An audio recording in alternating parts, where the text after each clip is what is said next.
Hola a todos, ¿cómo están el día de hoy? Estoy muy feliz que today finally we can start with our program Behind the Language, what is basically another concept, another way to get immersed with the language.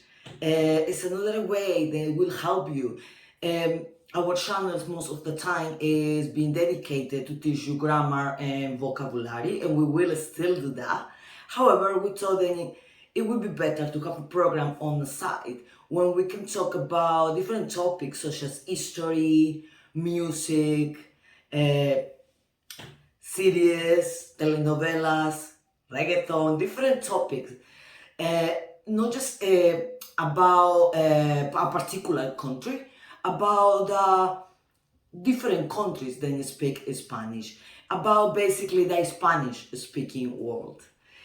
Today's topic actually is Español o Castellano, and I chose this day as today is 12th of October, and as many of you know, today is the day of, it's called I think in the North Hemisphere, the day of Columbus.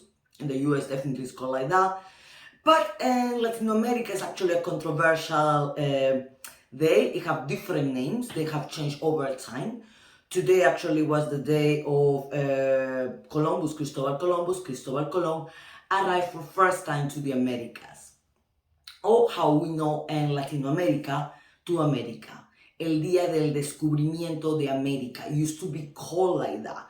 El descubrimiento de América. When we refer America, just to clarify this point, we always refer as the continent, like North, Central, and South. We never refer as the United States. We refer always to the United States as Estados Unidos. The continent, what is called the rest of the world, the Americas, we call America for the whole continent. Just to clarify when I refer el día del descubrimiento de América. Uh, Over time, this terminology have changed. Now it's not known anymore as el día del descubrimiento de América, the day of discovery of America, of the Americas. Is no, we have different names actually. It have a name of el día de todas las razas, the day of all the races. El día de la el encuentro multicultural, multicultural meeting. Also is known almost everywhere as el día de la hispanidad. And it's another term that is also used, valid, and it's a term that I would refer. Is in this part is my opinion, is el día, el encuentro de dos mundos, the day of the meeting of two worlds. Why? Because on that day, on that 12th of October 1492, when Columbus arrived to the Americas, it was the meeting of the old continent with all the culture and everything what it was there, with a new young continent, as the population of the Americas happened after, way after Europe. However, it was a culture, it was history, it's not that it was inhabited continent. It was a lot of culture, and I'm not talking just tribals. It was history, it was architecture, it was empires and cultures like los Aztecas, los Incas, los Mayas, and many other uh, uh, ethnic groups and history and like regions with a lot of history and knowledge and a lot of different things. There used to be like a form of writing in many of these cultures. It was knowledge of architecture. It was a knowledge of physics, of astrology. It was really the meeting of two worlds. However, I'm not a teacher of history. This is not my topic. This video is not about that. I just want to clarify why I decided today, on this day, 12th of October, to do the first episode of introduction of Behind the Language. With the topic, then it's also a controversial topic, what is Español o Castellano. Oh my God, all the time, the same question, Español o Castellano. And what is funny enough, it's not even just by the people who start to learn Spanish or by people who don't speak Spanish. Even between us, the people who we speak Spanish, they're still correcting to each other. No, you speak Castellano, no, you speak Español. Let's go by parts first, okay? First, etymologically, okay? Etymologically, the term castellano is coming from a language that is spoken in the region of Castilla in Spain, okay? Therefore, it's called castellano. Now, when the first people they arrive and immigrate to the Americas from Spain, not the first people who like colonized the Americas, they were from Spain. They were from the region of Castilla. They were from that region. Therefore, it was the language that they share with us. It was Español, Castellano, Castilian, Spanish, because that's the language they were speaking. And now probably thinking, oh Maria, but come on, maybe that was the dialect. No, I'm not talking about dialects. In Spain, there are other languages. There are other languages. In the language that was spoken in the region of Castilla, Castellano, those were the first immigrants. They were the first ones that colonized the Americas, and the work they share the language. This language that we speak, hola, como estás, hasta la vista, that language, Castellano. Actually, the Queen Isabel de Castilla, Isabella la Católica de Castilla, of Castilla, was the sponsor of Columbus for the expedition to the Americas. Well, it wasn't actually an expedition to the Americas. They were trying to find a new way to go to the India, to Asia, to the India, but yeah, they got deviated to ending up in the Americas. But that's belongs to another part of history.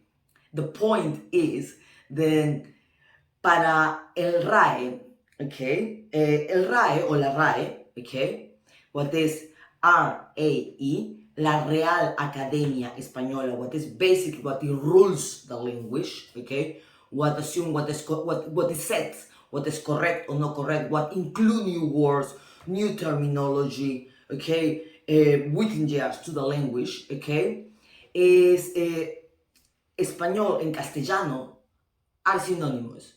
I know it sounds surprisingly if you never heard about this, but yes, they are synonymous. It's not like one is correct and the other. They're both the same because it's the same language. We speak. I'm from Peru, soy de Perú. Yo hablo castellano. En México, castellano. En Colombia, castellano. That is the name of the language that we speak. Español, castellano. Castilla, Spanish. Ojo. However, it's always recommended and it's better to use the term español. Not that the other is incorrect. Why?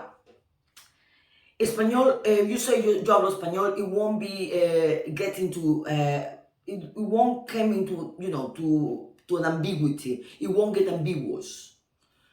But it can happen with Castellano. Why?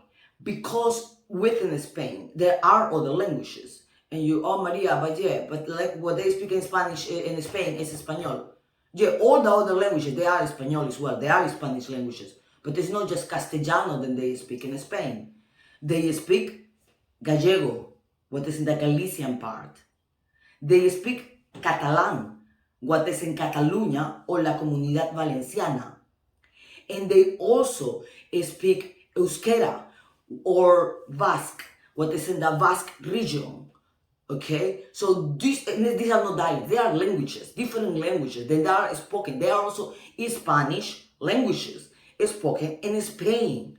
So in that context, it's better than use Castellano in Spain because to differentiate, to make the difference with the other Spanish language is spoken in that country. Okay, but it's not incorrect to say that the rest of Latin America speak Castellano. Of course we do. That's the name of the language. That's the origin of the Spanish language that we're speaking for more than 400 million people around the world. So it's true. The right recommending is better to use Español, but accept them both terms are synonymous. It's the same. Actually, one of the point of the videos, when I thought to do this video, it was when I hear people actually arguing of, no, you don't know, no, you don't speak this. It's true that it's better to use one terminology instead of the other, but it doesn't mean that one terminology is correct than the other. So when you try to correct somebody who speaks Spanish, and it's not from Spain, so no, you don't speak Castellano, you speak Español. No, they speak Castellano. You like it or no, or vice versa. Okay, they are synonymous. Okay, I never refer I speak Castellano. I would refer I speak Spanish, Español, because it's the international term, really, if we wanted to call it that way. But if you use the other term in your country, in your town, I don't know, it's correct. I'm not telling you it's incorrect. It is not my opinion. This is what La RAE, what is the mother who rules the language, it says that they are synonymous. I don't know if you knew about this. I hope that I clarify your doubts. If you never heard about this controversial about these two terms, but now you know. Now you know, and you don't have to believe me. Just go straight and looking like RAE, La RAE, La Real Academia Española. What is the meaning of these two terms? And then you will see it by yourself. I just wanted to give you like in general a big vision and why is that controversial in division about Español or Castellano. Now you know. I hope that you find this video and this first episode of Behind the Language interesting. If you haven't subscribed yet to our channel, subscribe button. The next topic, it won't be history, it will be a bit more spicy, and I really hope to see you there. Ciao.